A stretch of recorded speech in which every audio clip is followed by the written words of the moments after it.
All right, I think we are live. Hello, good evening, and welcome to the YouTube channel, everyone. Today's session is going to be quite special as all of us know that the union budget was announced today. Unless you live under a rock, most of you most likely know that आज budget की announcement हुई थी. And today's session is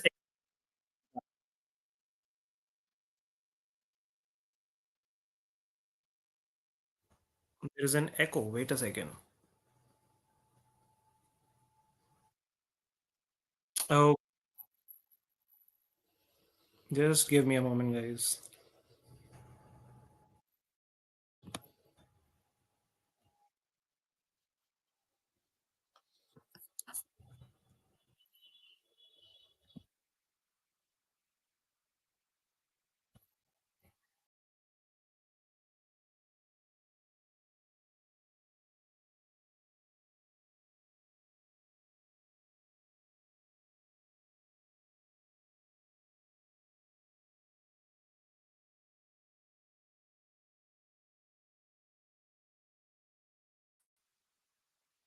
All right, guys, please quickly give me yes or no in the chat box if I'm audible and visible to everyone. I hope the echo is slight technical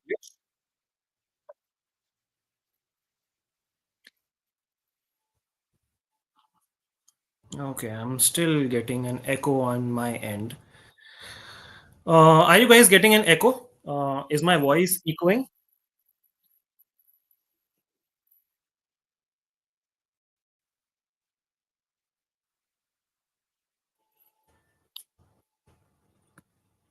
No? Is it just for me? Interesting. Okay, let me just quickly pull up the presentation and we'll begin. Clear voice, clear video, clear presentation, everything is clear. I am unfortunately facing an echo, so I am hearing my voice again as I speak my sentences. But I think okay, we can. Anyway, let's begin today's session. First of all, welcome to the session on Union Budget 2025. And most of you might not be knowing me or probably be seeing me for the first time, so I'll introduce myself very quickly. My name is Govind Singh, and I take care of GK on multiple YouTube channels across Career Launcher. And I welcome you all to today's session. Let's proceed. Let's begin without any further ado. We have a lot of people on the stream. Everyone, please quickly give me a yes in the chat box if I am clearly audible, visible, and the presentation is sorted for everyone. Let's quickly start. A quick yes in the chat box. I would really appreciate that. And then let's begin.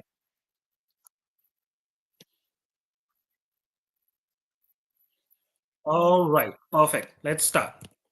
So, talking about the budget 2025-26, today is 1st of February, and all of us know our Finance Minister Nirmala Sitharaman ji announced the budget in the morning.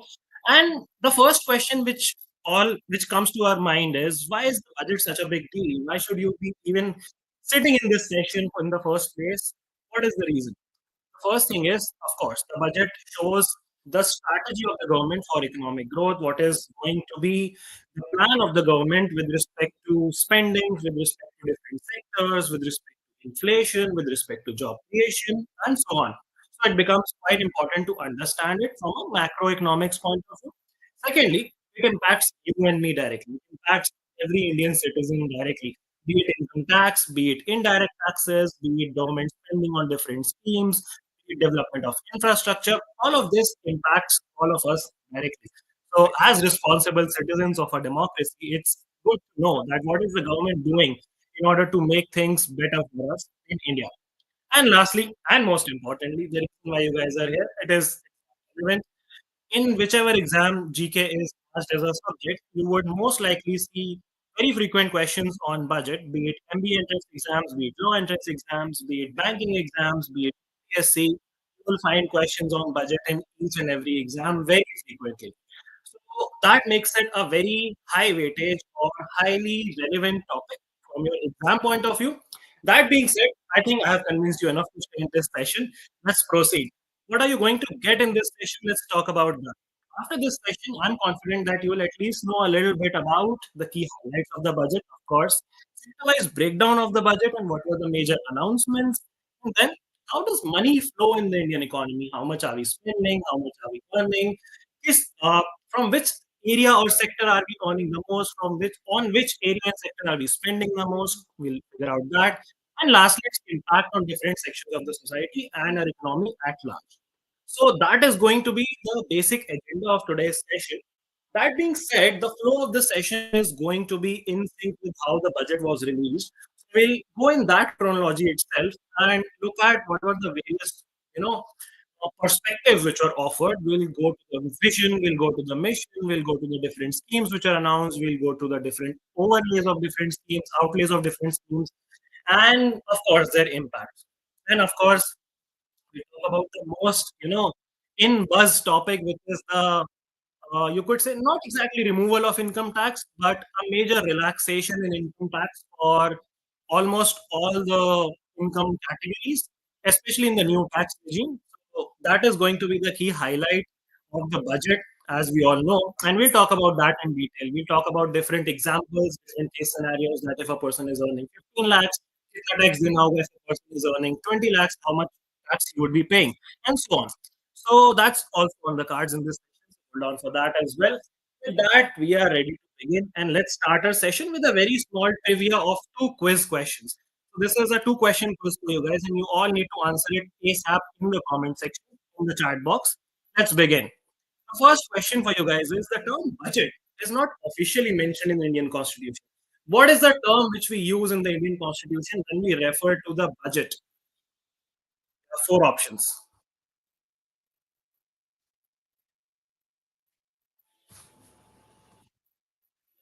Okay, Saksham is saying voice is cracking. Is the voice cracking, guys? Am I clearly audible to all of you? I hope the voice is clear. Voice is fine.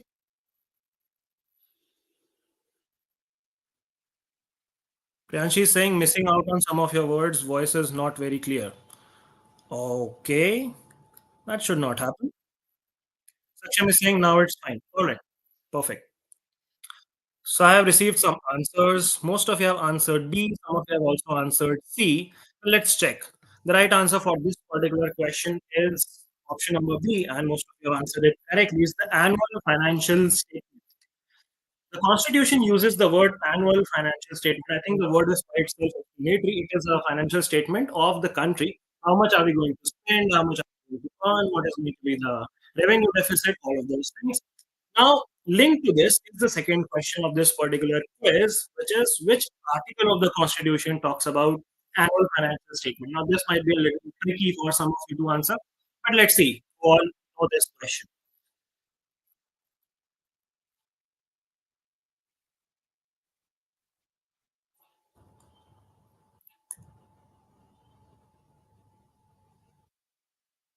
Varun is saying, can we make your voice, we can make your voice out, but it cracks a bit while you talk. Okay. The internet is fine, yeah. I don't know why this glitch is happening.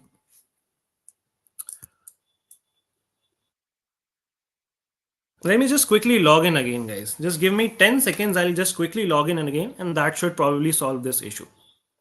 Meanwhile, please do put in your answer to this question in the chat box.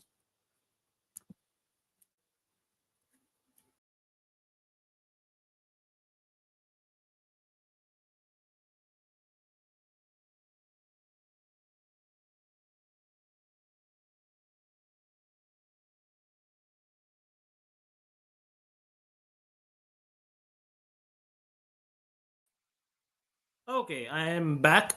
Is the voice cracking again? Please let me know. Is the voice fine now, guys? There's a slight technical glitch, I think. But yeah, that happens with technology sometimes. You all understand that. Well, is the voice perfectly fine now? 110% fine? Yes or no? All good? Perfectly fine? Much better? Lovely. All right, let's proceed. So the answer to this question, most of you have answered it correctly. इतनी time में तो Google भी कर लिया होगा आधे लोगों ने. It's Article 112, which mentions the annual financial statement. See, look at it here. Article 112 in the Indian Constitution, it talks about how the President shall, in respect to every financial year, lay before both the Houses of Parliament the expenditure and the estimated receipts of the Government of India, which is called the annual financial statement. And the next part is a little technical. We don't need to really go into the depth of that. So we'll proceed. And we'll now talk about the key features of the budget 2025-26, which is released by the Ministry of Finance and announced by the finance minister every year. Also, another interesting question for you guys to answer is that now most of you might have observed the speech. Some of you might have at least observed the speech in live action. The speech was announced by our finance minister through a tablet. Has that always been the case? And if not, from which year has the tablet come into picture? From which year has the budget gone digital? Now, that's an interesting question which I want you guys to answer while we proceed with this session. So you could take it as a homework or you could answer it in the comment section as of now. Let's begin. Let's talk about the journey of development. So the budget has been presented in a very interesting manner this time. They have decided that there are going to be 4 engines of development. And what are these 4 engines which they have identified? They have said agriculture is going to be the first engine. MSME, which ideally stands for micro, small, and medium enterprises, is going to be the second engine. Investment is going to be the third engine. And exports is going to be the fourth engine. So these are the 4 engines which are going to run our economy. But in order to run an engine, as all of us know, we need a fuel. What is going to be the fuel for this particular engine? The fuel is going to be the various reforms which have been announced in this budget.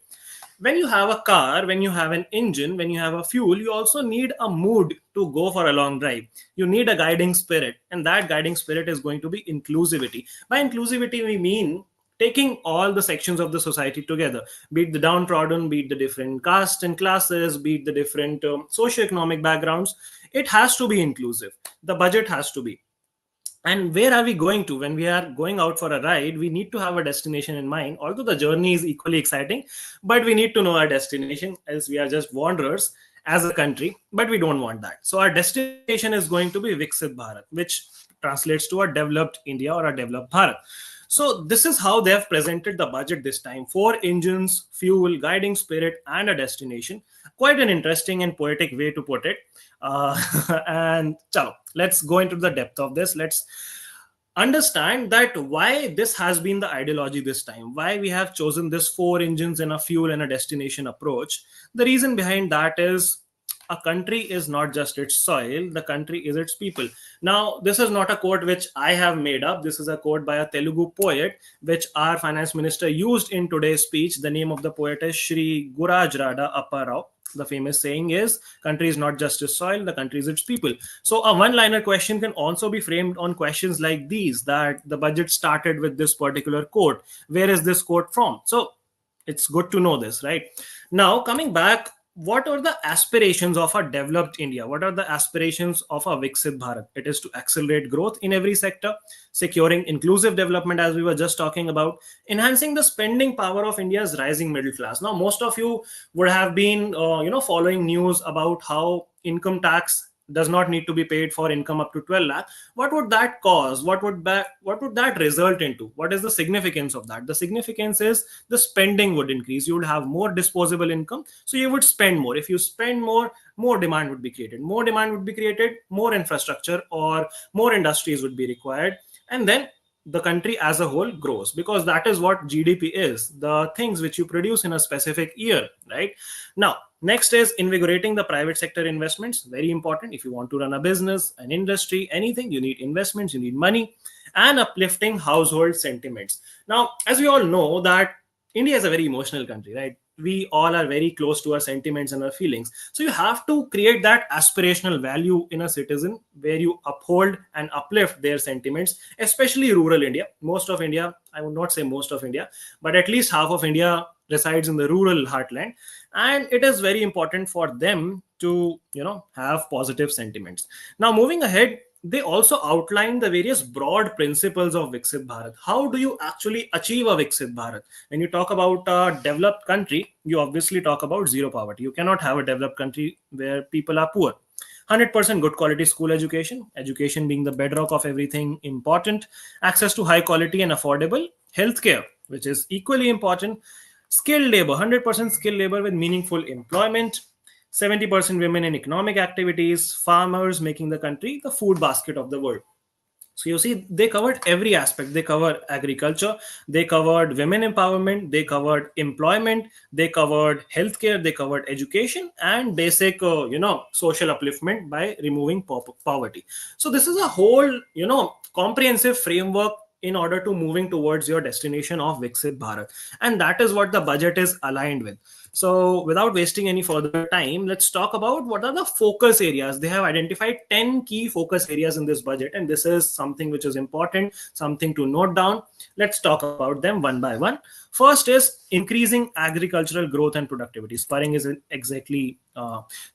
essentially increasing or giving an impetus, giving a boost to agricultural growth, because a lot of Indians depend on agriculture for their livelihood. And if you increase agricultural growth and productivity, obviously the benefits would be reaped by a lot of other citizens and industries as well.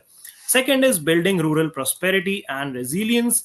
Third is taking everyone together on an inclusive growth path, boosting manufacturing and furthering Make in India. Making India, as most of you might be aware, is an initiative where we encourage entrepreneurs and industrialists and citizens to make their goods, to manufacture their goods in India. Because what does that do? That firstly creates employment, that secondly reduces our reliance on imports, that thirdly increases your potential for exports, and multiple other benefits, right?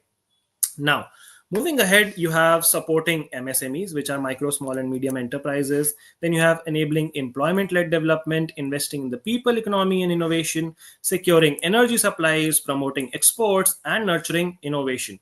Now, before we move on to the next slide, can you guys tell me which, according to you, is the most important point in order to, take a country forward? Now, it does not have to be just one, but just in your perspective, just in your vision, which point do you think should be the most emphasized on? Quickly, give me a number, 1 se leke 10 tak. Which point aligns the most with you? Varun says 5, Namita says 7. Okay. Saksham says 4th. All right. Interesting. Interesting takes by everyone. You can see how everyone thinks in a different manner, how everyone has different priorities, how everyone thinks that this is a point which the country should focus upon if you want to move towards a developed India. All right. Chalo, let's move ahead. Let's move on to the next section, which is point number 7. For this journey of development, of course, we have discussed this like 4 powerful engines: agriculture, MSME, investment, and exports. Then the fuel is going to be the reforms, the guiding spirit is inclusivity, and the destination is Viksit Bharat. This is right from the document, the budget document, which has been released. So, yeah.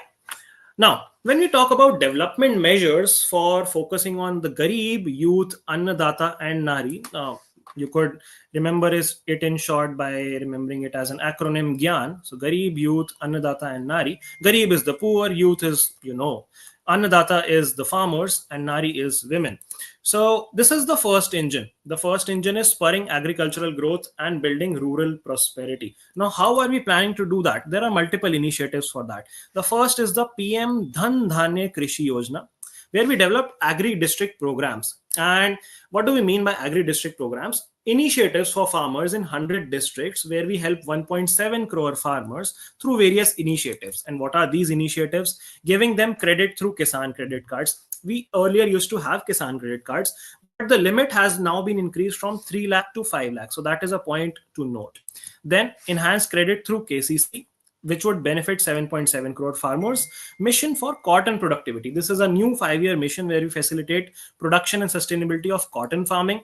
National mission on high yielding seeds. Now, when you do agriculture, practice agriculture, the yield of the seeds makes a huge difference. And if we target development of propagation of seeds with high yield, that would definitely give a boost to the agricultural economy and also help with pest resistance and climate resilience. Then another new initiative, now this is something unique for this particular budget, is the establishment of a Makhana board in Bihar. Now, Makhana, most of you might be aware what is a makhana, but for those who are not, makhana is a type of Indian snack. You could compare it with a popcorn, or it's not a fair comparison to compare it with popcorn or peanuts, but yeah, it's an Indian snack, right? So there is now going to be a makhana board in Bihar, just like you have coffee boards, Coffee Board of India, Tea Board of India. Similarly, you will going to have a makhana board in Bihar. which is going to improve production, processing, and value addition, along with the marketing and organization of FPOs working towards Makhana. All right. Now, talking in detail about the PM Dhan Dhanya Krishi Yojana for farmers, what are the benefits or what are the aims of this particular program, of this particular scheme? This is a new scheme which has been announced, so it becomes very relevant from a competitive point of view. Enhancing agricultural productivity, of course, adopting crop diversification and sustainable agricultural practices. What do we mean by that? When you keep on planting a similar type of crop in a particular region or land, that absorbs or sucks up the nutrient value of that particular piece of land, it becomes nutrient deficient to a certain extent. So what that does is then affects the harvest and the yield. And crop diversification is an initiative which you can take, where you can put multiple different crops in a particular region, which does keeps it a little balanced, right? Third is augment post-harvest storage at panchayat and block level. Fourth is improving irrigation facilities. Fifth is facilitating availability of long and short-term credit. The KCC, the Kisan Credit Card, is one such initiative, and this is going to benefit 1.7 crore farmers. Moving ahead, when we talk about Atmanirbharta, or in English what you call self-reliance, self-dependence, we talk about Atmanirbharta in pulses as in dal. So we have also launched a 6-year mission with special focus on 3 type of pulses, which is tur dal, urad dal, and masoor dal. Now, most of you might know them as black dal, green dal, brown dal, yellow dal, but they have actual names, honestly.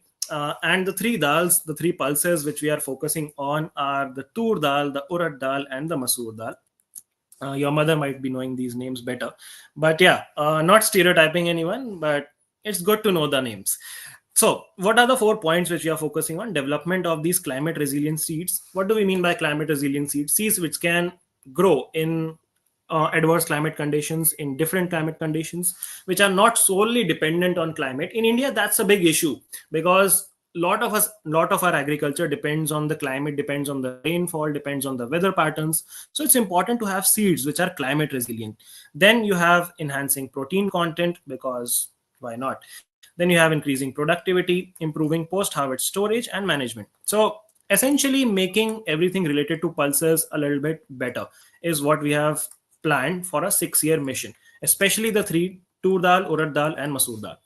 Now, on the right hand side, you see India Post as a catalyst for the rural economy. I was just discussing how the rural setup is equally important, if not more. And to give a boost to the rural economy, what are we going to do? We are going to form a rural community hub location, co-location, institutional account services, DBT. What is DBT? DBT is direct benefit transfer schemes, cash outs and EMI pickups, credit services to micro enterprises, insurance, and assisted digital services. Now, our rural population is not that technologically sound or technically sound. So this is a right step in the direction to move them towards digitization, to move them towards progress, to move them towards services like insurance and credit services, to move them towards a better lifestyle. Now, when you look at data, India's reliance on pulses imports has increased, nearly doubling in the previous fiscal year to 3.74 billion US dollars. That's a big number. A billion US dollar is currently somewhere around 8,600 crores. So you could multiply it by 3.74. That is the amount we are spending just to import pulses, which is a lot, and puts a big burden on the fiscal, money which we are spending for your import in your fiscal deficit. And if this particular mission succeeds, this number can significantly come down. So that is the plan, right?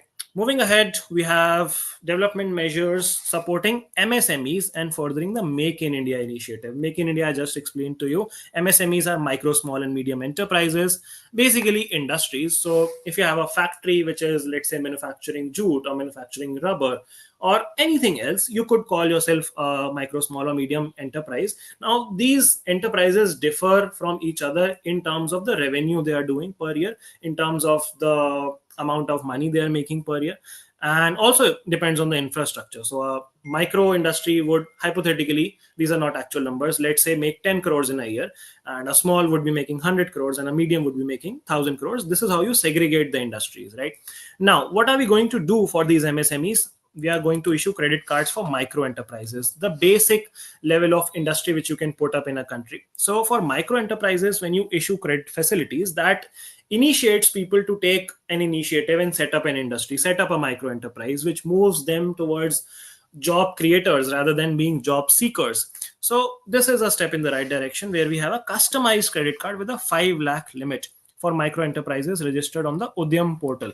This is again a government portal for facilitation of this credit card, and in the first year 10 lakh such cards will be issued. So if all of the people utilize this card, that would be 10 lakh cards and 5 lakh limit.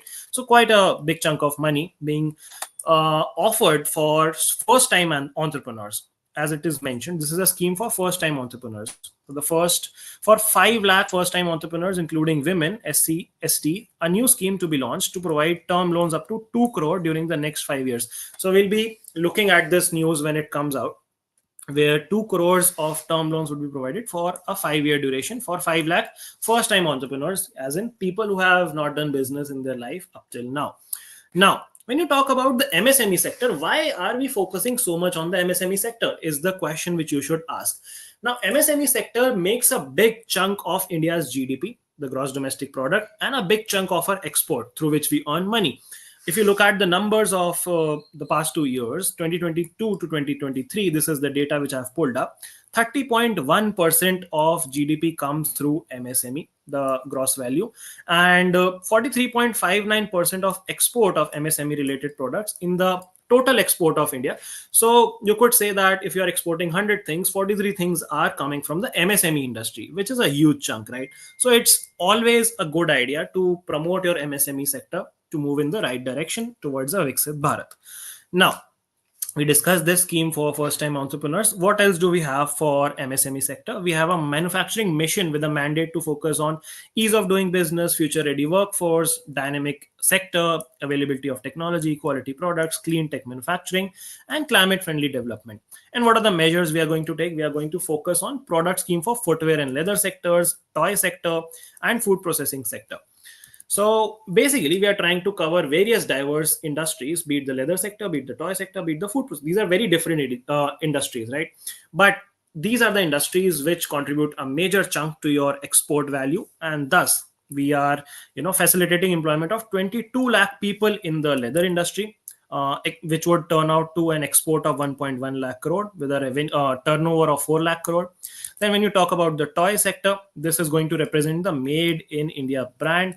And when you talk about food processing, we are going to establish a National Institute of Food Technology in Bihar. So a lot of new infrastructure developments in Bihar. Now you might call it a political move or a political agenda or political appeasement, but it's development at the end of the day, and development in one of the states which has been ignored or which has been sidelined for a very long period of time. So I see it from a very positive point of view, keeping aside the political ideologies and political games. This is something which is definitely going to benefit the state to a great extent. So a National Institute of Food Technology in Bihar, promoting entrepreneurship and upskilling for the farmers. Then moving ahead, when we talk about the guarantee cover and the credit availability for MSMEs, we have a credit guarantee cover of 5 crores currently, and this has now been revised to 10 crores. For startups, we currently had 10 crores of credit guarantee cover, and this has been revised to 20 crores. And for exporter MSMEs, term loans up till 20 crores would be provided. We have also revised the classification criteria for MSMEs. Now, earlier it was 1 crore for micro, 10 crore for small, and 50 crore for medium. Now it is 2.5, 25, and 125 respectively in terms of investment in crores. And in terms of turnover in crores, the current thing was 5 crore for micro, 50 for small, and 250 for medium. What this means is, I'll explain it to you in simple terms, that currently if you invest 2.5 crore rupees in an industry, you are going to be classified as a micro enterprise. Or if your turnover is, let's say, 10 crores in a particular given year, you are going to be classified as a micro enterprise. If your turnover goes to 100 crores, you will be a small enterprise. If your turnover is 500 crores, you will be a medium enterprise. So you have two classifications. You can classify your MSMEs based on investment or based on turnover. And this has been the revised criteria. So yeah, that is about the MSME sector. Now, when we talk about the third engine, which is the investment in people, economy, and innovation, we have multiple new initiatives and schemes which have been launched in this particular budget session. First is the Saksham Anganwadi and Poshan 2.0 scheme. Now, this is a scheme to combat malnutrition, to provide nutritional, you could say, components to different sectors of the society. Second is your expansion of capacity in IITs, which is the Indian Institute of Technologies. This is primarily for the new IITs. They are increasing the number of seats in IITs. The third is daycare cancer centers in all district hospitals to combat the deadly diseases like cancer. And fourth is Bharatiya Bhasha Pustak scheme. And this is to provide digital form Indian language books for school and higher education. Now, let's talk about them in a little more detail. When we talk about the Women and Child Development Ministry, this is a snippet which I have picked up from the Press Information Bureau. When you talk about malnutrition in children, adolescent girls, and pregnant women and lactating mothers, this is a scheme which targets them, the Saksham Anganwadi and the Poshan 2.0 scheme, right? And why this is important? Because this promotes nurturing health, wellness, and immunity in these segments of the society. Now, when you talk about the Poshan scheme and childhood and women welfare, you talk about how the children of age group 6 months to 6 years, pregnant women, lactating mothers are going to be benefited. Early childhood care would be provided. Anganwadi infrastructure, including modern upgrading Saksham Anganwadi. What is Anganwadi? Can anyone tell me in the chat box? आप लोगों को पता है आंगनवाड़ी क्या होता है? Let's see how many people know what exactly do we mean by Anganwadi infrastructure or Anganwadi workers. And then we have the Poshan Abhiyan, right? Quickly in the chat box, tell me, what is Anganwadi? Till then, let's look at the objectives of the Poshan scheme. So we already had a Poshan scheme. This is a revised version of the Poshan scheme, which is Poshan 2.0. And the objective is to contribute to human capital, addressing challenges of malnutrition, as I was just telling you, nutritional awareness and good eating habits, and treating the nutritional deficiencies through different strategies. So to track the progress of this particular scheme, we also have a new initiative called the Poshan Tracker, which is going to be a centralized data system linked with the RCH portal called Anmol under the Ministry of Health and Family Welfare. Okay. Now, let's move ahead and talk about a little more initiatives. When we talk about investing in people, investing in social capital, we saw about IITs, we saw different schemes like Poshan. Apart from that, we have multiple other initiatives. We have Atal Tinkering Labs, where we are going to establish 50,000 labs in government schools. What are Atal Tinkering Labs? These are essentially infrastructure which you build in different government schools, where you promote scientific thinking, where you promote innovation, where you promote scientific temper in order to take the country forward in terms of research and development, scientific advancements, and all of those things. So those are your Atal Tinkering Labs, and we are going to establish 50,000 of them in the next 5 years. Then AI is the new buzz. AI is currently very much in trend. Can you guys quickly tell me the name of the recent AI model which has been unveiled by China, which is now competing with OpenAI's ChatGPT, which resulted in the wipeout of NVIDIA share values to a huge extent? Quickly tell me the name of that particular AI model which China has just unveiled. Let me know in the chat box how aware you guys are. Yes, DeepSeek is the right answer. Most of you know it. All right. So Anganwadi ke bhi mujhe answers mil gaye hain. We have received multiple responses. It guides mother and it's no, not really. This is more like a child care system. This is more like a scheme for women where women come together and support each other and support children. So yeah, you can read up more on it. Let's move ahead and talk about other initiatives. We have a center of excellence which is going to be established in AI. Which has an outlay of 500 crores. So we're spending a lot on artificial intelligence. India does need to spend a lot on artificial intelligence because the developed countries are moving forward. China is moving forward. Especially with the advent of DeepSeek, we surely need to make some huge strides when it comes to development of AI in India. कब तक हम सिर्फ खुश होते रहेंगे स्विगी जोमेटो और Rapido type के app से? We need to have some actual innovation in India. Now, moving forward to the third point, we are going to improve broadband connectivity in government schools and primary healthcare centers. And this would connect them to the grid, improve the connectivity, and make things much more smoother. Then expansion of medical education, 10,000 new seats and 75,000 seats going to be added in the next 5 years in medical colleges. Then you have another scheme which has been talked about, which is the PM Swanidhi scheme. Now, what is the Swanidhi scheme? This is to revamp the loans which have been provided by banks and to increase the financial inclusivity of Indians by giving them UPI linked credit cards and capacity building support. How would that help? Do you guys remember an initiative where a lot of bank accounts were opened for a lot of rural Indians, not just rural Indians, Indians who did not have a bank account? Can you guys tell me the name of that particular scheme? I think that was a fantastic scheme which was launched by the current government in their previous term, which greatly increased the financial inclusivity of our country. And a step in the right direction is this particular scheme as well, PM Swanidhi, where you are taking a step further and now providing them with credit cards, UPI linked credit cards. So again, goes back to the same loop. When you provide them with more disposable income, there would be more spending, there would be more consumption, more demand, more industries, and overall more growth for the country. Does anyone remember the name of the scheme? Please tell me in the chat box. Yes, we are talking about the Jan Dhan scheme. No, I'm not talking about Jan Arogya scheme, Priyanshi.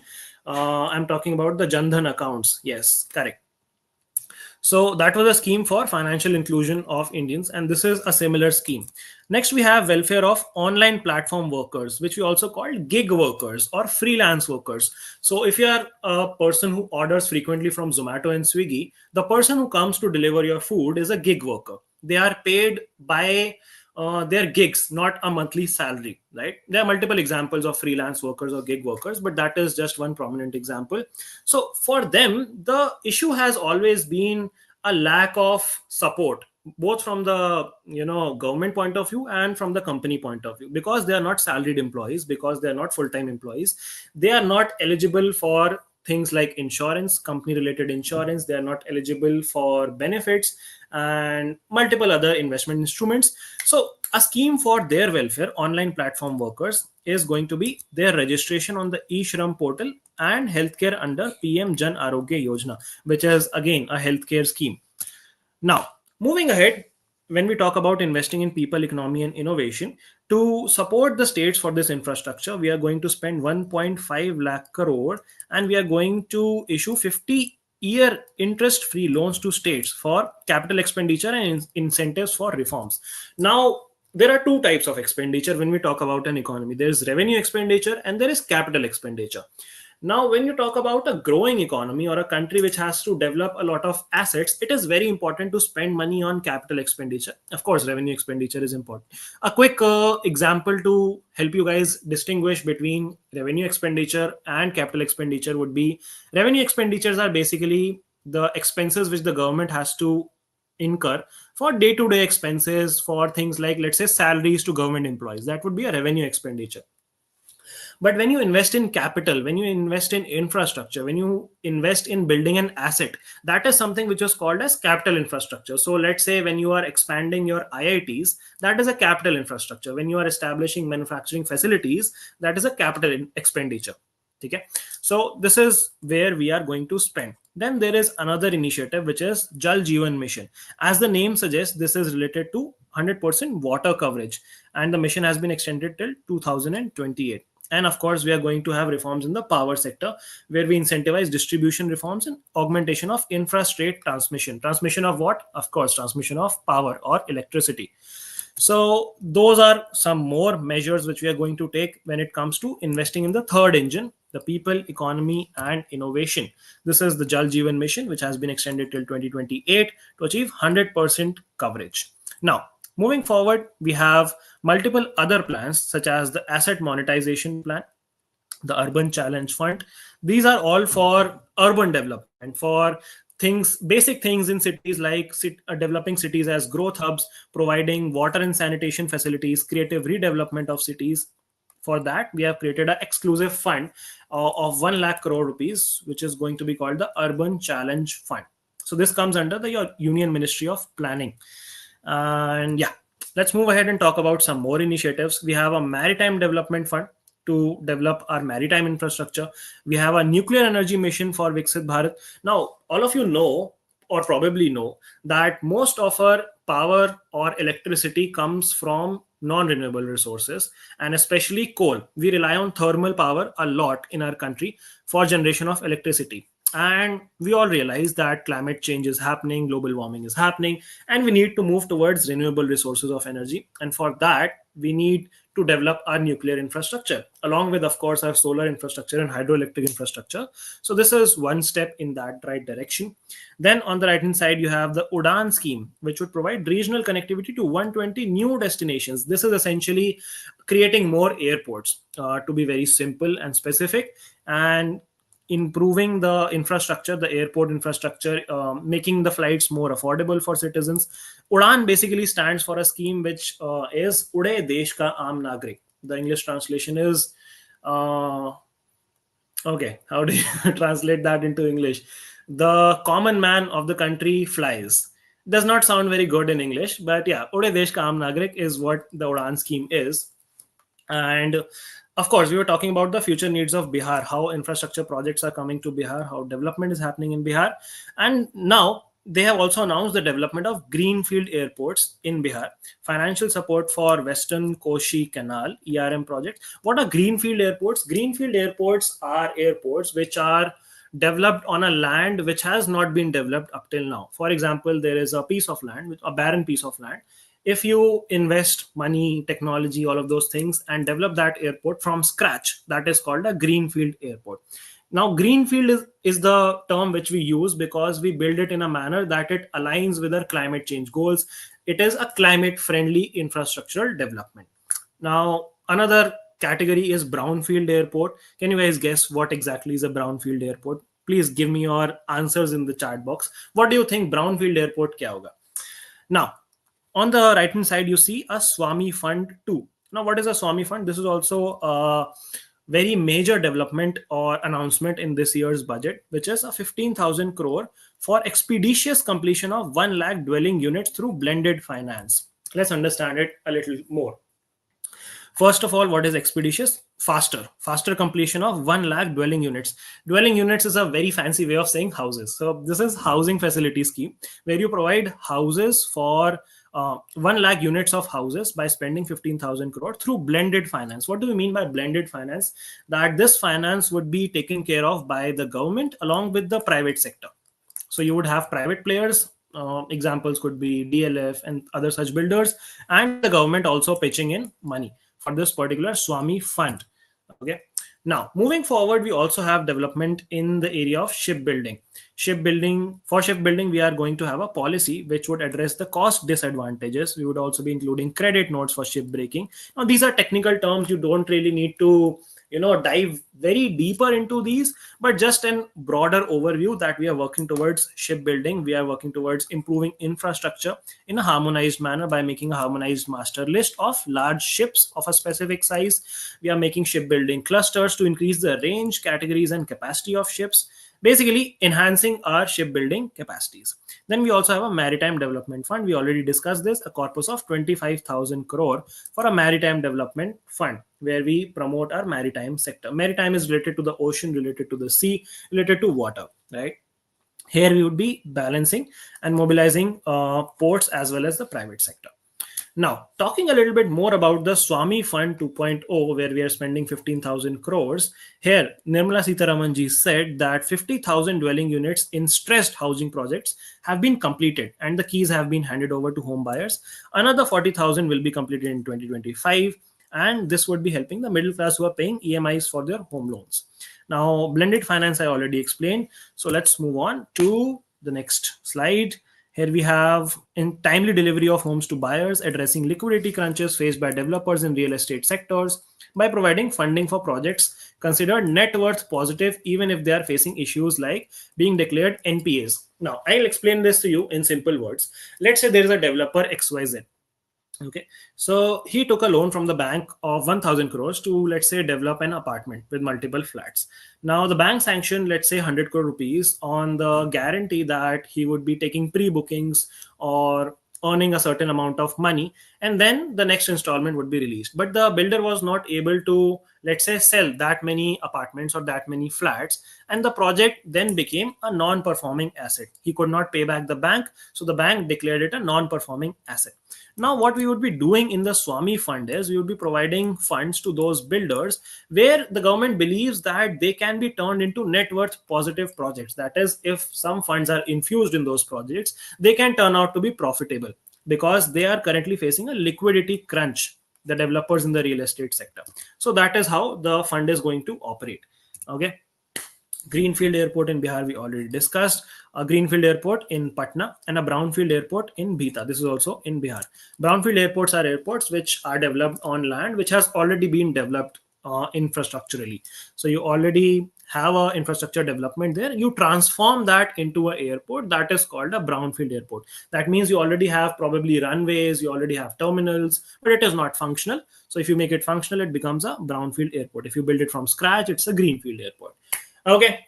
All right. Now, moving ahead and talking about some more measures in the economy aspect, in the people aspect, we have the PM Research Fellowship, where we are providing 10,000 fellowships in IITs and Indian Institute of Sciences. Then you have R&D related allocation of 20,000 crore to the private sector, where we'll be promoting research, development, and innovation in innovation initiative. Then another thing which you have this time is gene bank for crops germplasm. Now, what exactly is a gene bank? A gene bank is a place that stores genetic material like seeds to preserve genetic diversity. And gene banks are also known as seed banks. How do they work? They store this genetic material at low temperature and humidity. They store living things like seeds, and they also store material from endangered species. So for development of this particular gene bank, we are going to have 10 lakh germplasm lines to be set up for future food and nutritional security. Now, what is the practical implication of this?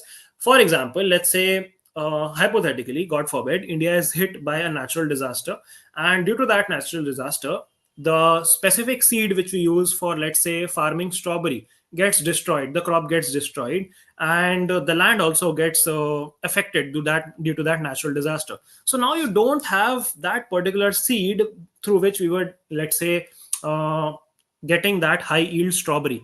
So if you have that in your gene bank, you can again use that from your gene bank, that particular seed, and then again harvest that particular strawberry and continue with your production of strawberry. That was just an example of what is the practical use of a gene bank. Why would we even need a gene bank? And of course, this also is in line with your genetically modified crops, crops which increase your yield of that particular crop as well. So gene bank for crop germplasm is something which is on the line.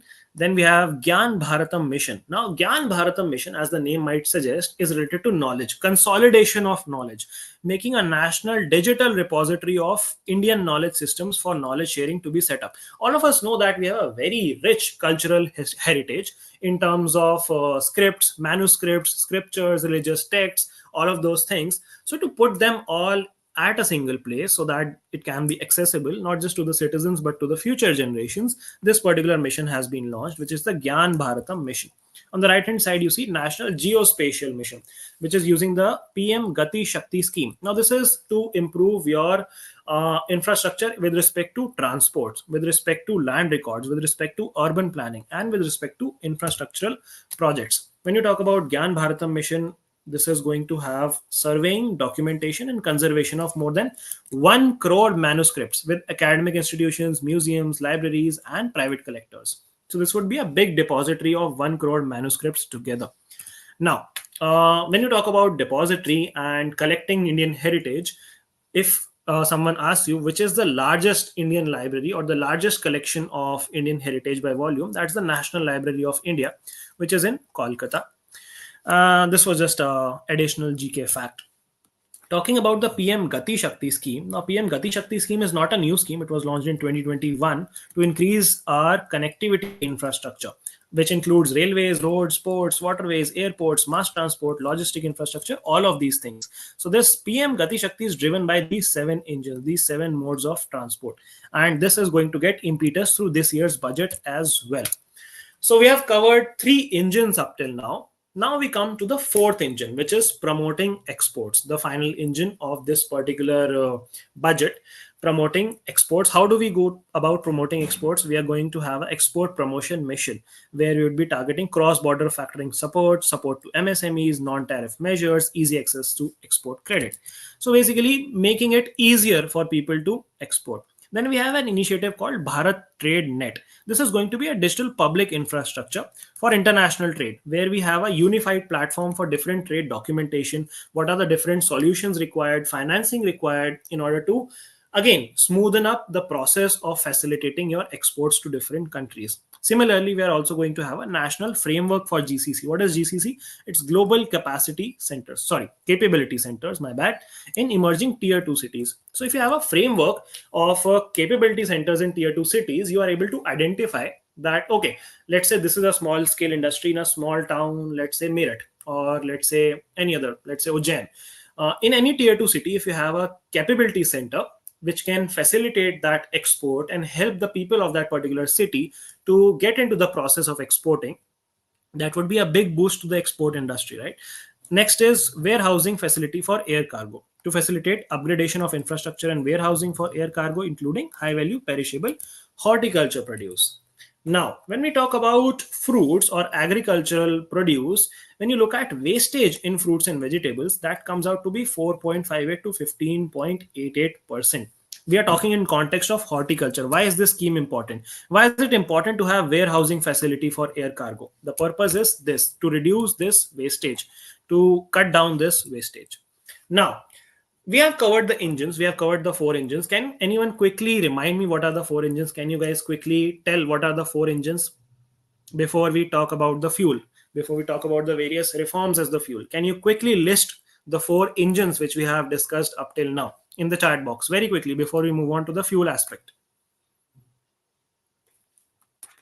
What are the four engines in the budget?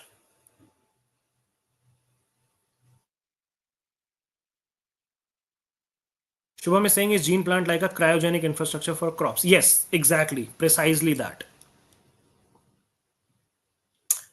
Okay, Priyanshi has given me the answer, and have so many other people. Agriculture, MSME, investment, and exports.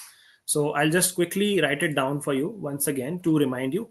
Agriculture, MSME, investments, and exports. So these are our four engines. I hope everyone now won't be forgetting what are the four engines in the budget. Now let's talk about the fuel, the reforms as a fuel. What are the reforms which we are bringing in to fuel in these four engines? Financial sector reforms. Let's start with that. Firstly, we have the Grameen credit score to analyze the credit worthiness and the credit needs of these rural areas.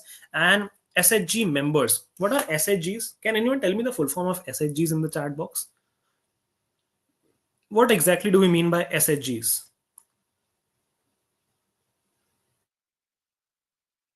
Let's see. How many of you know?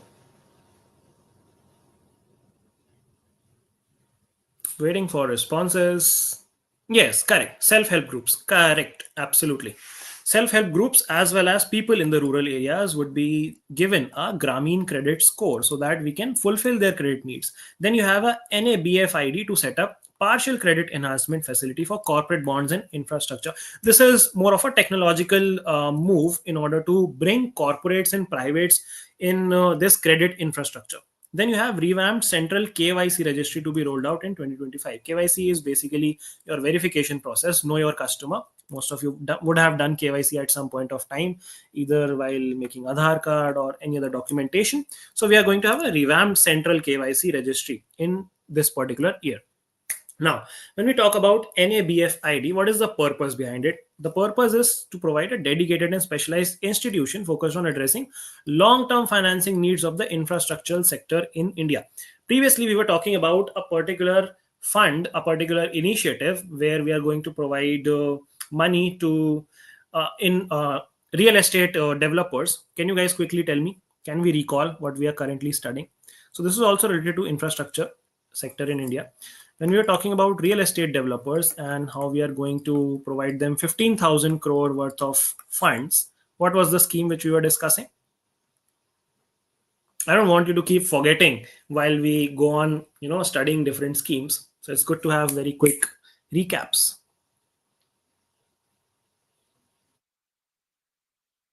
No one recalls that. That's a little concerning. No, I'm not talking about NABFID. I'm talking about a fund initiative which we were discussing for real estate developers. Yes, the Swami Fund, Anvesha, thank you. So the Swami Fund was the 15,000 crore fund. And on similar lines, we have this NABFID, where we are going to assess the long term financing need of the infrastructural sector and rationalize the requirements for the speedy approval of company mergers. Then you have another important, you could say, one liner from a competitive POV, which is the FDI limit for insurance sector has now been raised from 74 to 100%. That means that there can now be 100% investment by foreign, players. Foreign direct investment is the full form of FDI. Earlier it was 74%. Now it can be 100%. So this would basically bring inflow of foreign funds by foreign institutional investors and other investors into the country, especially in the insurance sector. Okay, now let's come to the most interesting aspect, the most talked about aspect in today's budget, which is the tax reforms. So, there are going to be changes in the direct taxes, and proposal for a new income tax bill has been announced. So, we'll be seeing a new income tax bill in this particular year, which would have details about how direct taxation would work. I hope most of you know that there are two types of taxations. One is direct taxation, one is indirect taxation. And as the name suggests, direct taxations means that you directly pay the tax. Indirect taxation means you pay it to someone else and then someone else pays it to the government, which makes it an indirect tax. Now, there are going to be multiple regulatory reforms as well. There is going to be a high level committee for these regulatory reforms. Investment friendliness index of states would be assessed. Then there would be a FSDC mechanism to evaluate the impact of current financial regulations. And there is going to be a Jan Vishwas Bill 2.0. Now, this is also quite an interesting announcement where they are going to decriminalize more than 100 provisions in various laws. What that means is there are a lot of laws where there are petty, very petty things, and you have a criminal penalty for that. You have even jail time for that, for very simple things. For example, this is a current example of things which are criminal as an offense.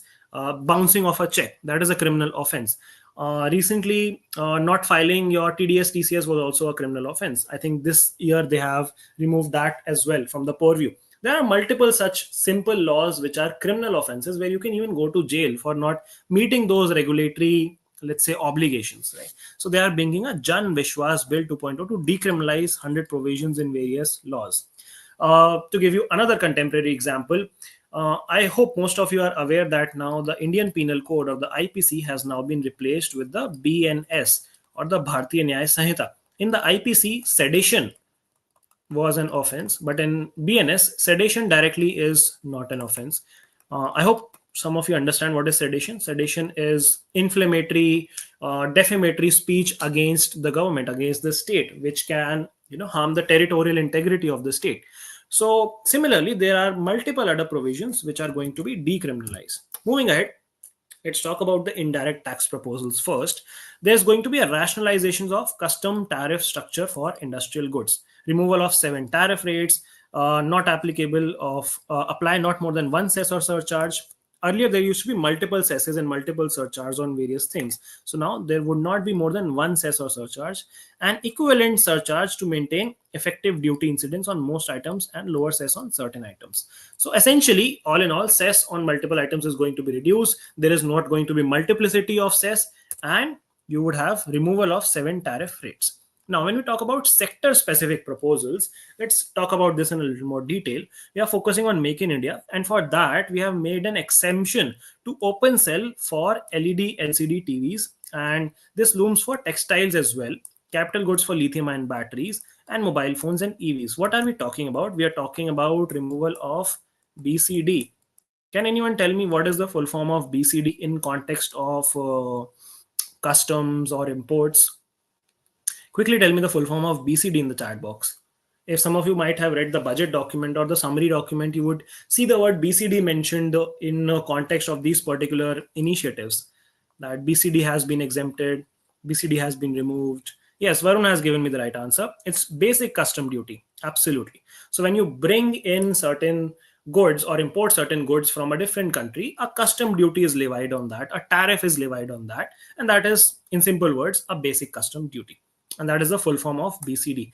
So moving ahead, we have promotion of MROs, an exemption of 10 years on goods from shipbuilding and ships for breaking. So this is related to the shipping sector and the railway sector. Promotion of MROs, exemption from what? Exemption from BCD. That is why I asked you what is BCD, because all of these exemptions are in BCD, the basic custom duty. Then there is export promotion, duty free imports for handicraft and leather sectors, and there is trade facilitation. Time limit has been fixed for finalization of provisional assessment, new provisionals for voluntary declaration. Okay, this is not that important. We can skip this. Moving ahead now, improved access to life-saving medicines. How would you do that? By again reducing the cesses, the duties, the custom duties. Addition of 36 life-saving drugs and medicines in the exempted list. Again, exemption from what? Exemption from BCD. 6 medicines in 5% duty list. So only 5% custom duty would be applied.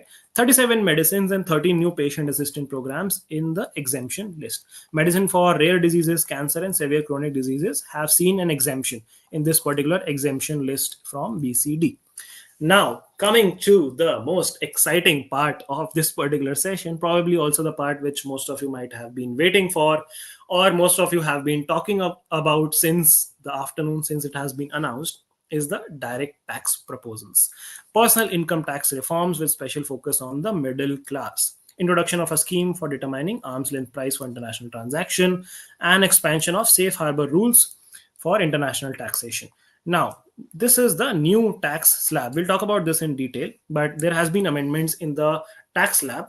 But another important thing which you have to keep in mind is all of these changes, all of these proposals have come for the new tax regime, only for people who have opted the new tax regime. There are two tax regimes currently in operation in India, which is the old tax regime and the new tax regime. The new tax regime was launched previous year, I think 2023 budget, and the new tax regimes has lesser, you could say, different deductions, whereas your old tax regimes allows you various deductions based on your investments, based on things like home loan, based on things like HRA, which is your house rent allowance. But the new tax regime is, you could say, more let's say streamlined in terms of how deductions operate. There are not many deductions which you can claim in the new tax regime, but the benefits which they have included in the new tax regime makes it better for most of the people currently who are wondering about which one would be better. So as you can see the news, new income tax slabs explain what does the 12 lakh IT rebate mean. Let's talk about that, the major news of the day. What do we actually mean when we say that there would be no tax for people earning up to 12 lakh rupees? Let's understand that. Does that mean that those earning 15 lakhs will have to pay tax on only 3 lakhs? No, it does not mean that. Does that mean that people who are earning 12 lakh rupees would be paying zero tax? Well, in a way, yes. In a way, no. See, let's understand what is the meaning of exemption and what is the meaning of rebate. When you talk about rebate essentially means that money comes back to you and you essentially don't have to pay it in all. You have to pay it. Okay, let me simplify this for you. Let's break this down. Let's take it through the example of numbers. Let's look at this chart. When you talk about an income, let's say we are talking about an income of 12 lakh rupees, okay, because that is the number for which the buzz is all around, that if you earn up till 12 lakh rupees, you have to pay zero tax. Let's calculate how taxes would have worked in the old regime. In the old regime, you would have to pay 1,79,400 rupees. Based on the various slabs which were present in the old regime. But when you talk about the slabs in the new regime, which are these particular slabs, 0 to 4 lakh nil, 4 to 8 lakh 5%, 8 to 12 lakh 10%, 12 to 16 15, 16 to 20 20, and 20 to 24 is 25, and above 24 lakh there is 30%. So you see, this is a staggered way of calculating tax. So when you talk about calculation of tax till 12%, you calculate 5% for these 4 lakhs, which comes down to 20,000. You calculate 10% on these 4 lakhs, which comes out to be again 40,000, which makes it approximately 60,000. So you have a calculation of lagbhag 60,000 rupees of tax, right? Including other deductions and other things. Under the new regime, your tax would have come down to 83,200, adding all your cess and all those things. 83,200 would have been your tax. But now you are going to have a rebate of 83,200 rupees. So essentially, effectively, your tax becomes zero in the new tax regime. Earlier in the new regime, you would have to pay 83,200. Now in the new regime, you are going to pay zero.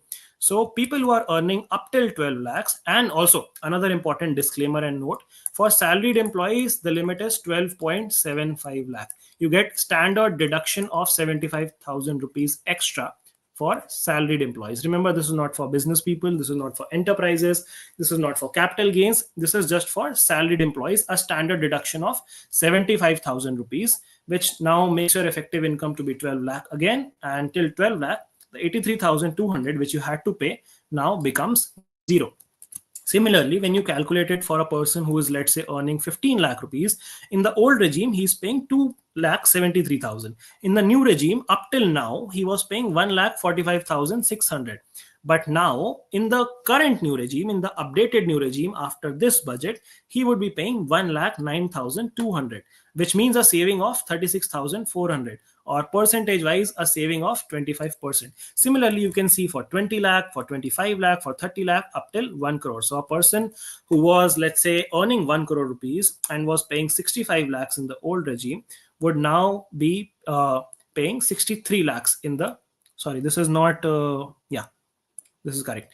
So 1.9% effective saving for a person with 1 crore, 25% for a person with 15 lakhs, and so on. But for people under 12 lakh, this is just no-brainer, zero tax. You could say it like that.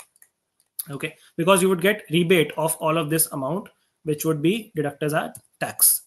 Now, let's talk about the 15 lakh bit, right? So if your rebate is only applicable till 12 lakh, your calculation of tax would not be on the remaining 3 lakhs. Your calculation of tax would again be on a staggered manner. So 20,000 here, then 40,000 here, and going on, so on till you reach your 12 lakh. And then for 12 to 16 lakh, there would be 15% applicable. So that is how the calculation works. It's not like 12 lakh, the tax became zero. So now I only would be paying tax on the 3 lakh rupees, right? So an individual earning 15 lakh will end up paying a tax of 1 lakh 5,000. Of course, you don't have to remember these numbers. This is just for your understanding. Okay. Now, the finance minister has provided significant savings for even those who are earning above 15 lakhs by sharp cut in tax rate for incomes falling between 15 and 24 lakhs. Because the tax slabs have also been changed. Earlier, the tax slabs were in a way that people who were between 15 and 24 lakhs were paying a higher tax. But now, with the revised taxation model, with the revised tax slabs, you see the tax slab has now been bifurcated. For 12 to 16, it's going to be 15%. For 16 to 20, it's going to be 20%. For 20 to 24, 25%. And 30% would only be attracted when you are crossing 24 lakhs. Earlier, the threshold was much lesser. So even for high income group, or you could say upper middle class, things have become much better. Now, moving ahead, talking about some more initiatives before we wrap up and give you a summary of today's session, let's talk about the final few initiatives. There has been rationalization of TDS and TCS, which is tax deducted at source and tax collected at source, for easing difficulties. Specifically, what has been the change? The change is, earlier, when senior citizens used to get interest income up till 50,000, there was no tax. But now that limit has been 1 lakh. So earlier, if a senior citizen was, let's say, earning interest income through, let's say, his FDs up till 50,000 rupees in an year, he had to pay no tax on that, no TDS on that. But now, if the income is even till 1 lakh, there would be no TDS on that. So essentially, more money for senior citizens from their saving instruments. And the annual limit for TDS on rent has now been increased to 6 lakh. So earlier, if you are paying a rent of 2.4 lakh, you would have to pay zero TDS. But now, if you even pay a lakh, or even if you, okay, fumble. If you pay a rent of up till 6 lakh in a year, you would still get zero TDS. So rents can be benefited in this manner. Then we have encouraging voluntary compliance, extension of time limit to file updated returns. Now, this is a big relief for people who are lazy, people who don't file returns on time. Earlier, you used to get 2 years to file your income tax returns, to file your returns with the department, but now you get 4 years to file your returns. So, for example, if you're filing returns for 26, you can file it up till 2030. But don't do that. I mean, why delay it till 4 years? Of course, if you're using it for benefits by transferring your investments here and there, then that makes sense. But now, up till 4 years, you can voluntarily pay your income tax returns. Next is reducing compliance burden by reducing the compliance of small charitable trust, where their period of registration has now been increased from 5 years to 10 years, and the taxpayers would be allowed to claim annual value of two self-occupied properties without any conditions. Previously, there were multiple conditions in, claiming annual value of properties. Now, some more points in this regard. Tax certainty for electronics manufacturing schemes have been launched. Tonnage tax has been announced for inland vessels. What is tonnage tax? Tonnage tax is a taxation mechanism which applies to shipping companies instead of ordinary corporate taxation. So this basically determines the net tonnage of the entire fleet of vessels used by the company. And this is on the basis of variable that the taxation is applied. So multiple benefits for them as well. Extension for incorporation by 5 years of startups. So this is going to give an impetus to the startups, because earlier it used to be much lesser. Earlier, I think it used to be 3 years, which has now been extended to 5 years. Then we have specific benefits to ship leasing units, insurance offices, treasury centers set up in the IFSC, which is your region where you promote your trade. Then you have certainty of taxation to category 1 and category 2 AIFs undertaking investments in infrastructure. So these are some more benefits. Now, moving towards the final segment, we also have an emphasis on critical minerals. Critical minerals are minerals which are required for building technology like semiconductors, building lithium-ion batteries. You could see examples, lead, zinc, and 12 more critical minerals. They have also reduced the BCD of these particular critical minerals, fully exempted for 25 critical minerals and reduced for 2 minerals. BCD is your basic custom duty again. Then similarly for textiles, for promotion of domestic production of textiles, they have revised the BCD rates on knitted fabrics, and 9 tariff lines have been established, 10% or 20% as per the weightage. Then when you talk about electronic goods, again, your flat panel display, we have already talked about that. BCD has been reduced. Similarly, for open cells of LCDs, BCD has been reduced. Lithium ion batteries, again, there is an exemption list which has been made, which would make the import of these particular batteries much more simpler, much more, economical. And lastly, you have your shipping sector, where again BCD has been exempted on raw materials, components, and consumables. So all of these things where BCD has been reduced, you can see a direct impact of reduction in prices in some of these, and a direct impact in boost of domestic productions in some of these. Right? When you talk about telecommunication, again there is reduction of BCD in carrier grade Ethernet services, and so is in handicrafts, and so is in leather sector. We have talked about that. We have talked about the marine products. There is a reduction of BCD from 30% to 5% on frozen fish paste, and for domestic MROs for railway goods as well. Now, that sums up everything which has been announced in this year's budget in terms of initiatives, in terms of schemes, in terms of capital allocation. But lastly, the budget document also tells us about where are we spending our money and from where are we earning our money. So this is a pie chart suggesting that when you talk about how do we earn our money, where does rupee come from? 22% comes from income tax, 5% from excise duties, 18% from GST, 24% from our lendings, the money which we have, let's say, given to someone else. It could be a different country, it could be a different company, it could be the Reserve Bank. So this is how 24% of a rupee comes. Then non-tax receipts make up 9%, 1% is non-debt capital receipts, and 4% is custom duties. How do we spend our money? Where is the rupee going? The maximum chunk is going to states for their share of taxes and duties. So most of you know that taxes are divided between the center and the state in different goods. To give you an example, multiple things lie within the state list, multiple things lie within the union list. For example, if you talk about, let's say, alcohol is taxed by different states differently. Similarly, if you talk about other manufactured goods, your central government has to give the share to the state government. So 22% composes that. Then the next big chunk is interest payments. The government of India also takes a lot of loans, be it from World Bank, be it from other institutional investors, be it from different countries, or be it from your own bank. So to repay the interest of those loans and borrowings, 20% of our money goes. Then you have other things like central sector schemes. Now, schemes are also of two types. One are central sector schemes, which are solely sponsored by the central government, and then there are centrally sponsored schemes where the money which is invested is shared by the center as well as the state. So, for central sector schemes, center spends all the money, excluding capital outlay on defense and subsidy. It is 16%. Major subsidy is 6%. Defense is 8%. Share to states is 22%. Finance commission is 8%. Centrally sponsored scheme, which I was telling you, is 8%, and other expenditures are 8%, pensions are 4%, and interest payment is 20%. So this is how we spend our money.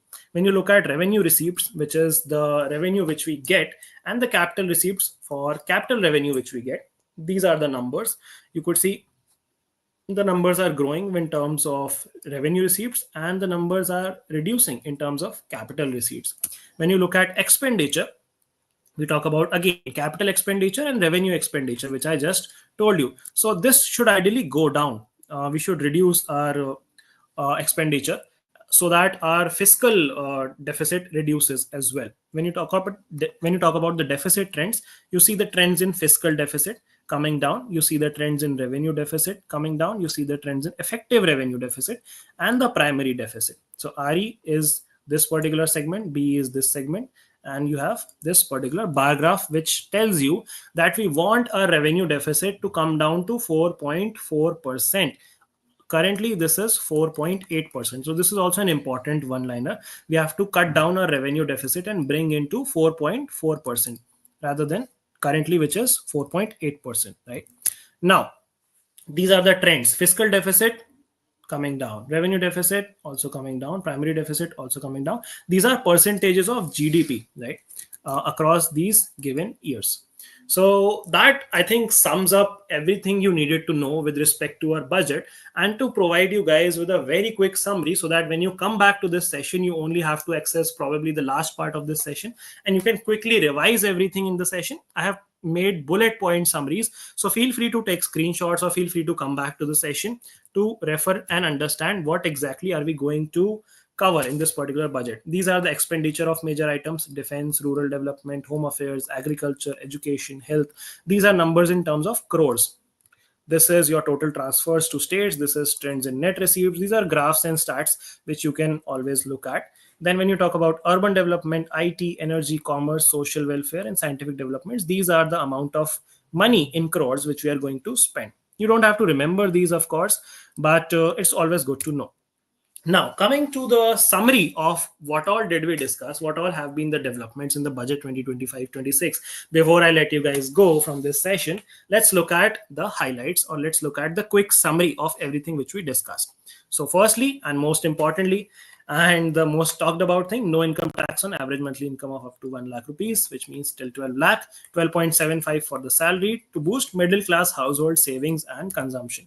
Then salaried class to pay nil tax up to 12.75 lakh, which we just discussed.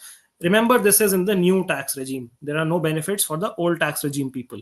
Then the 4 engines: agriculture, MSME, investment and exports, the 4 engines of development. Then benefiting 1.7 crore farmers through the PM Dhan Dhanya Krishi Yojana, which is going to cover 100 low agricultural productivity districts. Moving ahead, mission for Atmanirbhar Bharat in pulses, where we are going to have a special focus on tur, urad and masoor dal to be launched. Loans up to 5 lakh through Kisan Credit Card under the modified interest scheme. Then ending the fiscal deficit of 4.8% and the target of bringing it down to 4.4% in the next financial year. Then credit guarantee to MSMEs has been raised from 5 crore to 10 crores. National Manufacturing Mission covering MSMEs, furthering the Make in India scheme. 50,000 Atal Tinkering Labs in government schools in the next 5 years. Moving ahead, Center of Excellence in AI for Education, 500 crores being spent on that. PM Swanidhi scheme, enhanced loan for banks and UPI credit cards with 30,000 limit. Gig workers getting identity cards and registration on Shram portal, and healthcare under PM Jan Arogya Yojana. 1 lakh crore urban challenge fund for cities as growth hubs. nuclear energy mission for R&D of small modular reactors with an outlay of 20,000 crores. And the last slide, modified Udan scheme to enhance regional connectivity to 120 destinations. 15,000 crores Swami fund to be established for expeditious completion of another 1 lakh stressed housing units. 20,000 crore for private sector driven R&D. Gyan Bharatam mission for consolidation of manuscripts and digital repository. 1 crore manuscripts being brought together. FDI limit enhanced for insurance sector from 74 to 100%. Jan Vishwas bill decriminalizing 100 provisions in various laws. And lastly, updated income tax returns. Now you can file it for 4 years instead of 2 years. Delay in TCS payment has been decriminalized. So this is another example which I was telling you about, that delay in tax collected at source payment was earlier a criminal offense. It has now been decriminalized. Then TDS on rent increased from 2.4 lakh to 6 lakh. Now basic custom duty exempted on 36 life-saving drugs and medicines. On IFPD increased to 20%, open cells reduced to 5%, parts of open cells exempted to promote domestic manufacturing, battery production, BCD has been reduced, capital goods on EV, BCD has been reduced, mobile battery manufacturing, BCD has been exempted. So that brings us to the end of this particular section and your summary of your budget. Okay.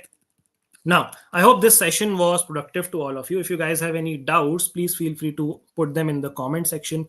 Please feel free to put them in the chat box as of now. Let's quickly spend 30 seconds on doubts. And please don't forget to subscribe to the channel. If this was even slightly helpful to you, I would really appreciate that all of you don't go away without liking this session, without sharing this with all of your peers and subscribing to the channel, because more such information, more such content would keep on coming on these channels, and I want all of you to be subscribing. Please do that. Okay, let's look at the questions. What's the difference between direct tax and income tax? Okay, so income tax is a type of direct tax. There are multiple other types of direct tax. So you could say direct tax is an umbrella word, income tax is a specific word. Actually, they're saying, what about 12 lakh tax on old tax regime?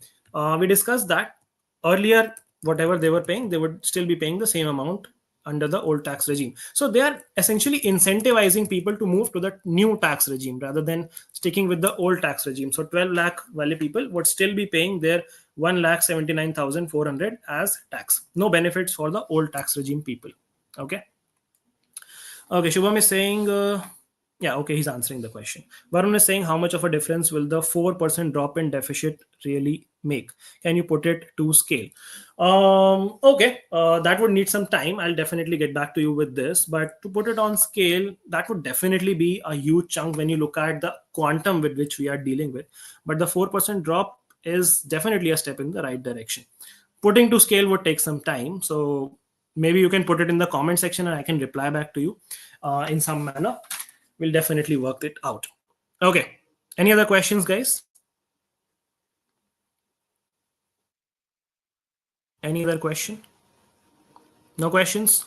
All right. Thank you so much. I hope this session was productive for all of you. I hope we were able to cover the objectives of this session. Now you guys know everything about the budget. You can debate with anyone on the budget and you can answer all your questions in the exam related to the budget. Thank you so much. You guys were a lovely, lovely audience, a very engaged audience. I thoroughly enjoyed teaching you guys. And yeah, I'll probably see you in some other session in the next one. Till then, keep learning, keep preparing, and have a happy weekend. Thank you so much. Signing off. Bye-bye.